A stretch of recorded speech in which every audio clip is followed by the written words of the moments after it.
ते आपलं आज माझ्या भावांना कळकळीची विनंती आहे माझी, तुमच्या बायका जर तुम्हाला म्हणत असतील ना की दारू सिगरेट तंबाखू गुटखा सोडून द्यावं, तर खरंच त्यांचं ऐका. कारण की ते त्यांच्या स्वतःसाठी म्हणत नाही बरं का, तुमच्यासाठी म्हणतात. कारण की त्याच्यावर लिहिलं असतं तंबाखू डेंजर झोन म्हणून. जेव्हा डॉक्टर म्हणतो ना शेवटी सॉरी मी काही करू शकलो नाही, तेव्हा ना ह्या सॉरीला आपण ना बदलू शकत नाही.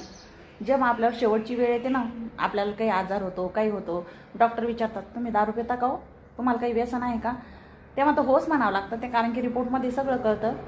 तेव्हा ना आपण जरी निश्चय केला ना, पण आपले हे अवयव आहेत ना, हे पार्ट आहेत ना, हे पूर्णपणे खराब झालेले असतात. अटॅकचे प्रमाण खूप वाढलेले आहे सध्या, आणि त्याला कारणीभूत फक्त व्यसन आहे. व्यसनामुळं अटॅक येतात. म्हणून व्यसन कंट्रोल करावं. कारण की तुमच्या बायकोला ना कोणी नसतं नंतर. मुलांना बाप नसतो, बायकोला नवरा नसतो, आणि आईवडिलांना त्यांचा मुलगा हरवावा लागतो. एवढं लक्षात ठेवा.